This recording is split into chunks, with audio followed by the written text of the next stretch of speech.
2024-25 അധ്യയന വർഷത്തേക്കുള്ള അഡ്മിഷൻ ആരംഭിച്ചിരിക്കുന്നു. മികവിന്റെ പാതയിലൂടെ നവതിയും പിന്നിട്ട AUPS മണ്ണേങ്കോട് പ്രചരണ പരിപാടി സംഘടിപ്പിച്ചു.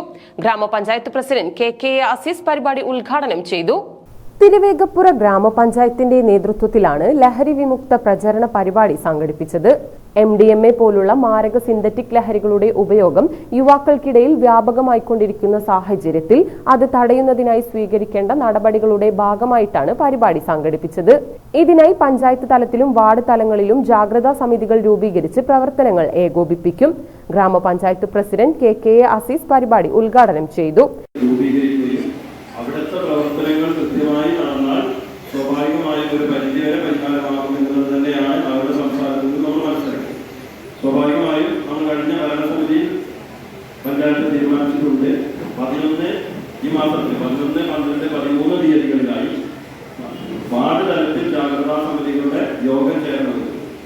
ഇതുപോലെ തന്നെയാണ് വാർഡ് മെമ്പറുടെ അധ്യക്ഷതയിൽ ആ പ്രദേശത്തുള്ള വ്യത്യസ്തമായ രാഷ്ട്രീയ പാർട്ടികളുടെ പ്രതിനിധികൾ, അതുപോലെ തന്നെ ക്ലബ്ബ് പ്രതിനിധികൾ, വ്യാപാരി വ്യവസായി സമിതിയുടെ പ്രതിനിധികൾ, ഗ്രന്ഥശാല പ്രതിനിധികൾ, അതുപോലെ തന്നെ ആരോഗ്യ വകുപ്പിന്റെയും അതുപോലെ തന്നെ അംഗൻവാടി പ്രവർത്തകരുടെയും ഒക്കെ സാന്നിധ്യത്തിൽ മീറ്റിംഗ് ചേർന്ന് ആ പ്രദേശത്തെ കുറിച്ച് വിശകലനം ചെയ്ത് നിങ്ങൾ മെമ്പർമാരിലേക്ക് എത്തിച്ചു കഴിഞ്ഞാൽ സ്വാഭാവികമായും പഞ്ചായത്ത് തലത്തിലുള്ള സമിതി വീണ്ടും യോഗം ചേർന്ന് നമുക്ക് എന്ത് ചെയ്യാൻ പറ്റും?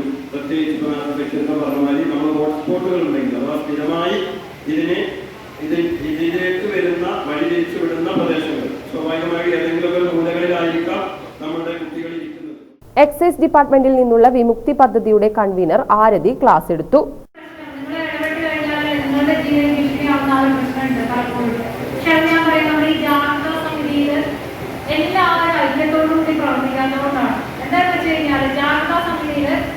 രാഷ്ട്രീയ അല്ലെങ്കിൽ മത വിവേചനം കൂടാതെ ഉള്ള ആളുകളാണ് വർക്ക് ചെയ്യുന്നത്. ഇടതുപക്ഷം ആയിക്കോട്ടെ, വലതുപക്ഷം ആയിക്കോട്ടെ, അല്ലെങ്കിൽ ദൈവമല്ലാത്തൊരു പാർട്ടി ആയിക്കോട്ടെ, എല്ലാ ആളുകളും ഉൾപ്പെട്ട രീതിയിലുള്ള ഒരു ജാഗ്രതാ സമിതിയാണ് രൂപീകരിക്കുന്നത്. അതേപോലെ ഏത് മതവിഭാഗമാവട്ടെ, ഹിന്ദു, ക്രിസ്ത്യൻ, മുസ്ലിം എല്ലാവരും ഉൾപ്പെടുന്ന രീതിയിൽ എല്ലാവരുടെയും ഓരോ പ്രതിനിധികൾ വെച്ചിട്ടുള്ള രീതിയിൽ ഈ ജാഗ്രതാ സമിതി രൂപീകരിച്ചു കഴിഞ്ഞാൽ ഒരു പരിധി വരെ നമുക്ക് തുറക്കാൻ പറ്റില്ലേ? തീർച്ചയായിട്ടും അല്ലെ? അതായത് ഒരു സമൂഹത്തിന്റെ ആവശ്യമായിട്ട് മാറണം. ജാഗ്രതാ സമിതി തീരുമാനിച്ചു കഴിഞ്ഞാൽ അത് വേറൊരാൾക്ക് മക്കീല് കൊടുക്കാൻ പറ്റില്ല എന്നുള്ള രീതിയിൽ അത്തരത്തിലുള്ള ദൃഢമായിട്ടുള്ള ഒരു കമ്മിറ്റി രൂപീകരിച്ചു കഴിഞ്ഞാൽ മാറാൻ പറ്റിയ ഒരു പ്രശ്നം തന്നെയാണ് ഈ പറഞ്ഞിരിക്കുന്നത്. അല്ലെ? ഒരാളുടെ മാത്രം പ്രശ്നമായിട്ട് മാറുന്നത് ഈ പരാതി പറയുമ്പോൾ അവർക്ക് മാത്രം ഇങ്ങനെ ഇഷ്ടീകരണ കാര്യമുണ്ടാവും. എല്ലാവരുടെയും അല്ലെ ആവശ്യമില്ലെങ്കിൽ ഈ പ്രശ്നം തീരുന്നത്. സ്റ്റാൻഡിംഗ് കമ്മിറ്റി അധ്യക്ഷന്മാർ, വാർഡ് മെമ്പർമാർ, ഗ്രാമപഞ്ചായത്ത് സെക്രട്ടറി, വിവിധ ഉദ്യോഗസ്ഥർ, അംഗനവാടി ടീച്ചർമാർ, ആശാപ്രവർത്തകർ, വിവിധ രാഷ്ട്രീയ പാർട്ടി പ്രതിനിധികൾ, യുവജന സംഘടനാ പ്രതിനിധികൾ എന്നിവർ പരിപാടിയിൽ സംബന്ധിച്ചു.